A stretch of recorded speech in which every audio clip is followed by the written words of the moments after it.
Moses none Moses ngo yaraje ngo agera kuri ya nyanja baramubwa bati dore ngikiri igihugu cy'isezerano ariko ntuzakigera akirebesha amaso Arsenal nayo ngikondera kireba hakurya ariko kuzagikora ya Mungu bizasaba bafite nyirakuru w'umupfumu muri match bamaze iminsi bakina match ya Manchester United ikipe ya Arsenal igice cya kabiri yateye amashoti aganizamu atatu make cyane kuyo bari bateye mu gice cya mbere kuri Nottingham batera atatu niyo bita ko bagerageje amashoti menshi mu gice cya kabiri aganizamu kuva umwaka wa 2026 watangira kuri Wolves bateye rimwe niryo ryavuyemo igitego ari kubaze cyagiye twavugaga nyuma y'igitego cya Wolves nta niriyari arindi bongeye gutera kuri Brentford bitwa ko batakaje amanota nago igice cya kabiri bateye abiri yonyine kuri match ya Liverpool naho batera abiri yonyine kuri match ya Wolverhampton Wanderers igice cya kabiri Arsenal yatsinzwe igitego cyanatumye batakaza amanota abiri yatsinzwe ibitego bibiri yatumye batakaza amanota abiri kuri Manchester United yatsinzwe ibitego bibiri mu gice cya kabiri byatumye batakaza umukino ko Manchester abonye igitego mu gice cya kabiri ku minota 50 n'uwa 87 birangira Manchester United inabakuyeho insinzi. Brentford igitego cyayo cyaje ku minota 71 aricyo rukumbi cyatumye Arsenal ibanganya. Wolves na bibiri byayo uwa 61 n'uwa 94 ni ibitego batsinzwe mu gice cya kabiri. Bikurikira ari amashoti nakubwira shot on target mu gice cya kabiri bikwereka uburyo Arsenal ari equipe ibirimo igayika cyane. Arsenal nayo urikumva mu gice cya kabiri mu buryo bwo gutsinda. Arsenal kuva 2026 yatangira igice cya kabiri kuri Wolves batsinze igitego. Ni igitego kimwe batsinze mu gice cya kabiri. Kuri match ya Brentford batsinze igitego kimwe mu gice cya kabiri ku minota 61. Kuri Manchester United batsinze igitego kimwe mu gice cya kabiri ku minota 84 ariko izi match zose hari icyo zisobanura. Kuki Mikel Arteta igice cya kabiri cye kiri kuba kibi akaba mwiza mu cyambere cy'umukino aho niho ruzingi ubundi aho niho hari igisubizo cyangwa se niho hari ikibazo ku ikipe ya Arsenal muri rusange. Ekipe ya Arsenal nakunze inkuru yari iri kuri Sky Sport nayo iragenda igira ibyisobanura mu buryo bw'icitwa pressure ari nacyo kintu Mikel Arteta agiye yirinda yakora ama interview agasa nk'ubica ku ruhande.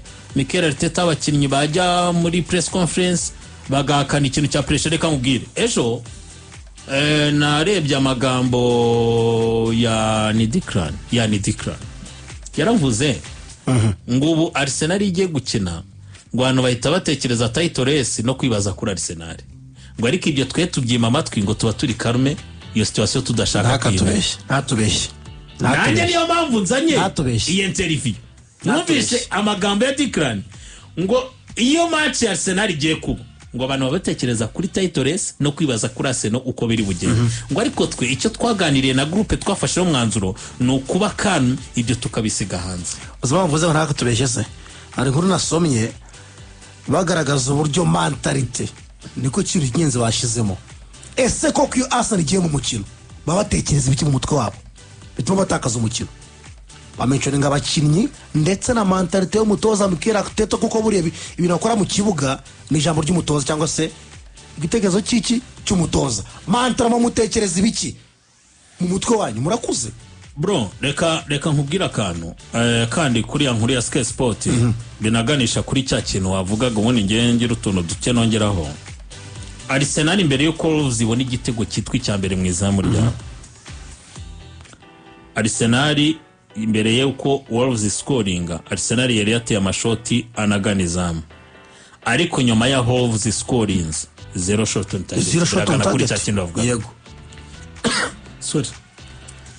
Arsenal kuri expected goals mbere yuko Wolverhampton Wanderers ireba mu izamu rya David Raya Arsenal yari ifite rimwe n'ibice 43 kuri expected goals. Muzi cyabaye nyuma yo Wolves scoring zarafite 0 n'ibice 12 ngaho Arsenal passing accuracy yayo yari iri kuri 84 n'ibice bitanu mbere y'uko Wolves scoringa sorry nyuma yaho yuko Wolves ibonye byibuze igitego mu izamu rya Arsenal kimwe ubwo ni kuva ku minota 61 Arsenal passing accuracy isibe ya 74 sorry. Arsenal yagerageje long pass zirindwi kwijana zonyine mbere yuko umunota 61 ugera kuko Wolves ubwo gitego cyawo cya mbere cyaje kwa 61 cya Hugo Bueno. Arsenal nyuma yaho Hugo Bueno atsindiye igitego Arsenal yateye long pass ku kigero cya 16 kwijana ivuye kuri 7 kwijana. Diweri Arsenal yari yabashije kuziganya ku kigero cya 59 n'ibice 2 kwijana mbere yuko Hugo Bueno areba mu izamu rya Arsenal ubwo ni ku gitego cya mbere ku minota 61 nyuma dueli Arsenal yabashije kuganya ni 53 kwijana havuyeho hafi 6 karenga hibice. Icyo mvuga ni iki Arsenal kuri ibi nagarutseho yaba ibitegitsindwa mu gice cya kabiri na adversaire bituma itakaje amanota. Arsenal yaba amashoti twavugaga igerageza mu gice cya kabiri make par rapport yayo yateye mu gice cya mbere biganisha ku kubitakaza amanota aho yatsinzwe kuri Manchester United naho yagiye kuri nota rimwe.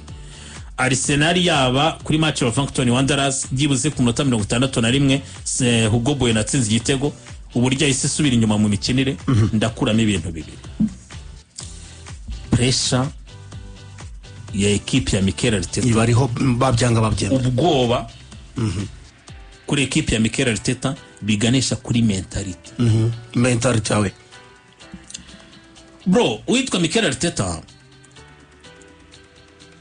uyoboye igice cya mbere uradominye biragaragara yuko utsinzemo igitego amashot on target ni menshi equipe iri kuyidomina mu buryo bw'umukino equipe ya nyuma rwa champion. Icyo bisobanuye mu gice cya kabiri kugira ngo ubashe kubona insinzi itanga umutekano nuko ugaruka muri ya mentality cyangwa se muri wa murongo mwatangiranye n'ubundi uko watangiye akabari kugaruka. Ariko ikipe ya Arsenal kimaze kugaragara kimaze no kugaragaza ko abakinnyi bayo mu buryo bw'imitekerereze ari equipe navuga ko iri hasi. Adversaire yaramutse agarutsa domina umukino igitekerezo cya Arteta kita kibike tujye kuryama ku byo twagezeho tumaze kugeraho icyo badomina tujye kuryama ku cyo twamaze kugeraho. Niba ari igitego kimwe tujye kukirinda niba ari igitego kimwe tubonye twabona icya kabiri bivuze ko ikipe ya Wolverhampton Wanderers tuyise twumva yuko tugiye kuryama inyuma itsinze igitego igitekerezo kiraza kugaruka he kiraza kugaruka kuvuga ngo noneho tuve twebwe muri consigne dutangire dukina ibindi. Reka ngurugero Arsenal kuba ari ama long pass ngarutseho batangiye kuyakina ku minota 61 ikipe ya Wolverhampton Wanderers imaze kubona igitego kimwe muri bibiri yari yatsinzwe yishiyemo kimwe. Arsenal kwita itangira mu buryo bwo kubaka umukino umupira utangire kwa David Raya nabonye nawe bamukritika igice cya mbere yagerageje ama long pass imwe yonyine. Bivuze iki mu gutangiza David Raya arafungurira kwa Juliet Timber cyangwa se afungurire kwitwa Piero Incapi cyangwa se afungurire ku ba defenseur be bamaze gustretching ikibuga sibyo. Ariko nyuma yaho bamaze gutsindwa igitego wumva uburyo pressure itangirira ku muzamu witwa David Raya yadegaje amashota 5 ntabwo ngiye kubaka bisanzwe utangiye kudegaja bivuga ngo deja mwatangiye kwikuraho umupira mutakaza possession. Iyo mwatangiye gutakaza umupira mwatakaje possession deja bigiye korohereza ikipe adversaire kwita ikora iki none kuzajya ibona umupira biworo. Anacyo cyabura ikipe ya Wolverhampton Wanderers mu gice cya mbere tubone na Sofra ntabwo Arsenal yayemereraga kubona umupira mu buryo bworoshye ko Arsenal yatangiraga ikabima umupira ifite ubwo bushobozi yaba defense na mediane yayo n'imipira isokeye kwa Noni Madueke cyangwa se kwa Gabriel Martinelli iyo atabonye uburyo penetra ngo yinjire arawugarura agakinisha bagenzi be deja bagakomeza bakadomera ikipe ya Wolves yarigowe no kubona na shot on target no mu gice cya mbere. Deja wowe igice cya kabiri muri ya minota mbere ya 60 ugumye muri consigne ariko niba utabikoreyemo igitego cya gatatu wowe ikipe ya Arsenal deja ryakosa ryo kuba mediane utarebye ko hatangiye kuzamo ibihanga kubera ko witwa Bukayo Saka yatangiye no guhengama mu buryo bw'imikinire ntabwo ubashije kubona icyo gihanga bitumye ikipe ya Wolverhampton Wanderers ihita igutsinda igitego. Usikisi ukora uri Mikel Arteta we wabonye bibiri muri Wolves wigeze no kwidomina, ntutekereje nk'umutoza mukuru ko ukeneye ikindi gitego kandi bigatuma none utangira gukosora amakosa yawe, ahubwo uhise ugaragaza yuko ugiye kuryama mu izamu kugira ngo urinde kimwe gisigaye batakikwishyura cyangwa ugatakaza umukino. Deja niho David Martin Raya yatangiye gutera ya long pass. Usicyo bivuga deja uri ku match ya Sunderland narayikoze hano ndabyibuka. Yazanye Hinkapo yazanye ni Christian Mosquera. Turibaza ngo aje gukora iki, uzi cyavuyemo bahise bamwishyura. Yaragiye kudefanda n'ubundi urakoze cyane cya kabiri kuri Arsenal. Niba David Raya yatangiye muri build up adegaje umupira, bivuga ngo umupira urakinwa n'abakinnyi batatu b'imbere, niyo mahirwe menshi kuko umupira udegaje ntabwo ngiye kujya kukinisha akenshi urajya kwa Victor Jokeres, Martinelli cyangwa no ni Madueke. Abo bakinnyi bose muri duel mu kirere nta nomwe wakwizera ko ari gufasha. Sibye ari nacyo kintu batinzeho ni witwa Victor Jokeres. Impamvu ari bubashe kuganya iyo duel ni forum mu kirere turabizi, afite n'imbaraga z'umubiri ari buryamire Santiago Bueno ndetse n'aba ba Yerson Mosquera, ariko nawe arakina umupira ateye umugongo izamu. Biravuga ngo uwo mupira icyo ari bukore arawugarura muri cya gice cya mediane. Nagira ibyago Bukayo Saka ntaba ari mu mwanya uko bikwiriye, uzi biri bubeho.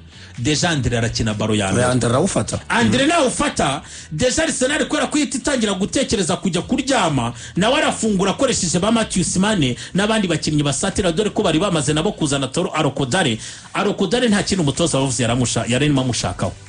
Twebwe turakoresha uburyo bubiri, ni contre attaque. Ntabwo mfite abakinnyi beza mu gutwara baro, sibye Matthew Simane nawe ntahagije. Waza guhera muri mediana cenga ikipe ya Arsenal kugira ngo tugere ku izamu ryabo. Usicyo biri bukore, twebwe turaransa umupira kwa Toro Arokodare, nawe ukina ku gituza. Nje namaze kongeramo ba Gomez, namaze kongeramo abakinnyi basatira umutoza wa Wolverhampton Wanderers, baraza kuba hafi bakine neza December zo bayibonye ku ikipe ya Wolves option ebyiri. Erega batsinze mu gitego cya kabiri. Uri kumva ko byagenze option ebyiri no gutera mu izamu. None wabyumvishe igitego cya kabiri cyabonetse gito muri ubwo buryo usobanuye. Ko Arsenal deja mwaryamye inyuma, ntabwo muri bunabe beza mu gukina December ivuye kwa Toro Arokodare cyangwa se aba defenseur central bawe bayikinnye Magres cyangwa se Saliba. Pressure y'umukino iminota yagiye mentally bamaze no kujya kuri pressure kuyitangiye kugira abakinnyi ngo badefende, kandi bari babibonye ko bashaka kudomina adversaire, nabo bahita bajya kuri pressure kuvuga ati umutoza wacu yabibonye, ntaga dufite icyizere ubu mu minota tugezemo cyo kuba twadomina umukino tugashaka igitego. Bivuga ko tugiye kudefanda. Usicyo batangira gutekereza ba Gabriel Magalhaes, ikosa ryamvaho twanganye umukino byagenda bitwanganye umukino ari nge bivuyeho. Uzicyo bisobanura umudefenseur mwiza nka Gabriel Magalhaes ahananirwa kumvikana na David Raya ku mupira bari bahinduye. Reka nkwereka agashusho nanagakuriye ngo nze kukabereka. Uzi ko David Raya reba umupira bamaze kuwuhindura, nta mukinnyi wa Wolves n'umwe umwegereye Mbappe, nta mukinnyi wa Wolves kuri uwo mupira wateye boxi akagongana n'uwitwa mwene data Magalhaes, nta mukinnyi n'umwe. Umukinnyi wa Wolves ari imbere metero nk'eshatu, undi ari nyuma y'izindi eshatu muri santimetero nkeya, yegeranye na Gabriel Magalhaes. Baregeranye bombi ari babiri, uwa babiri bonyine. Uzi icyo bisobanura? Ni ya pressure David Raya kugira kwa gutuza byatakaye. Ni nayo mpamvu David Raya yataye konsigne. Ikinabikwereka mbere yuko batsinzwe igitego ni ya mipira ama long pass yatangaga, kandi tudasanzwe tuza Arsenal kiniryo. Deja nibiri bunatungurane kuba communication iri bupfe kumvikana na Magalhaes kuvuga ngo ninjye ukina baro. Deja mental uhitubona ko bakinnyi bari bamaze gusohoka, bari bamaze gusohoka mu bigendanye no gutuza, bahatsindirwa igitego. Iyo pressure rero ibigendanye no kuwitwa Mikel Arteta, abakinnyi bawe uburyo baha konsigne cyane cyane mugeze muri ya leta mwakayoboye umukino, kuko Arteta ari ikintu utakaza kandi nawe wakabayize nk'umutoza wo kuri level yabo. Ntabwo kuba kudefanda kwiza ari ukujya kuryama mu izamu kudefanda kwiza ku ma ekipa akina umupira nka Arsenal tuzi ni ukudomina possession n'ubundi kubera icyazamo ibintu bibiri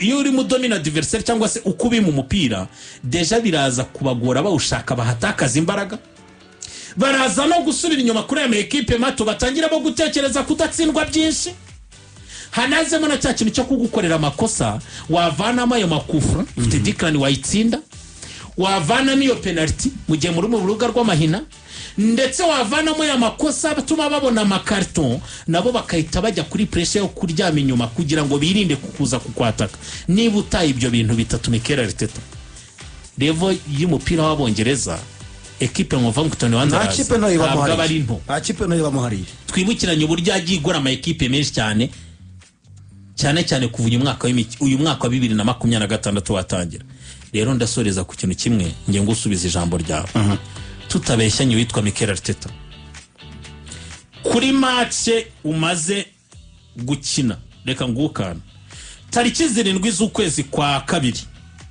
Arsenal yarushaga Man City amanota 9 7 z'ukwezi kwa kabiri 12 z'ukwezi kwa kabiri Arsenal yarushaga ikipe ya Man City amanota 4 18 z'ukwezi kwa kabiri Arsenal byashobokaga ko ayane yari buyagira 7 asigaye mara 5 yonyine Man City yitwa kirarane ubwo yakaba yabiri kuri wowe Arsenal kuva uyu mwaka w'imikino uyu mwaka wa 2026 watangira Arsenal ni ekipe ikurikira Crystal Palace na West Ham mu gutakaza amanota ivuye muri winning position yabanje gutsinda umukino Arsenal yatakaje amanota 7 kuva 2026 ubwo kuva tariki ya mbere z'ukwezi kwa mbere ikipe ya Crystal Palace na West Ham zatakaje amanota 8 Arsenal yatakaje 7 reka ngaruke ku kintu kimwe cica n'abakinnyi mu mutwe kuri cya kintu Samir yatangiye avuga ngo ese Bukayo bwo kuri iyo match ya Wigan umugerageje kuri nimero 10 ahakoza imibare kwemeza yuko no kuri match za championnat en plus Premier League uzagaciro kayo byatuma umugarura aho turajya no kuri Spurs mu kanya gato cyane turebe ukuntu bishobora kugenda uziko uwitwe Bereshez uyu mwana wavuye mu ikipe ya Crystal Palace ari umukinnyi munini wifuzwaga n'ama ekipe birenza Arsenal gusa na Pep murabyibuka yigeze kumwifuza wari umutitireri bihoraho wari umukinnyi utsinda akasistinga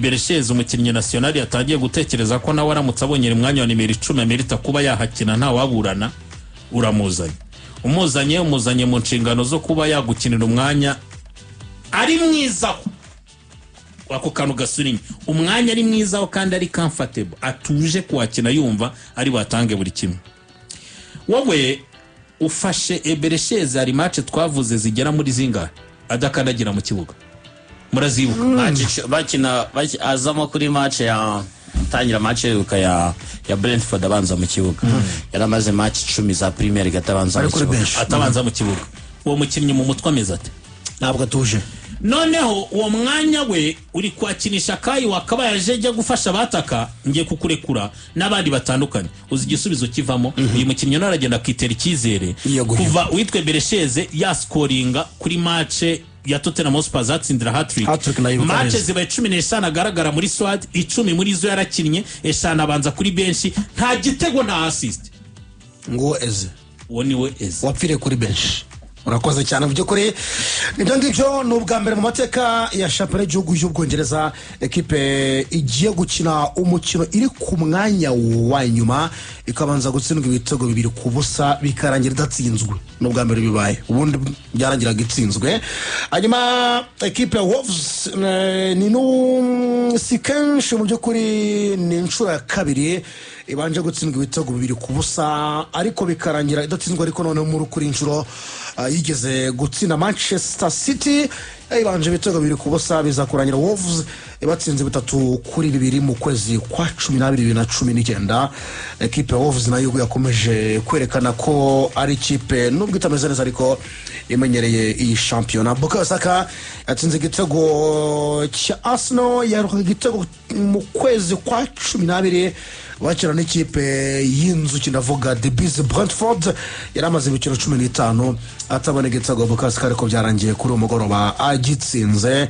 Piero Hincapié nawe watsinze igitego muri uyu mukino, ni igitego cya mbere atsindiye Arsenal mu mikino amaze gukina 23 mu kipe ya Arsenal, ndavuga muri marushanwa yose muri rusange. Nibyo abo mukinnyi wa 15 utsindiye Arsenal muri uyu mwaka w'imikino ukuyemo abatsinze penalty.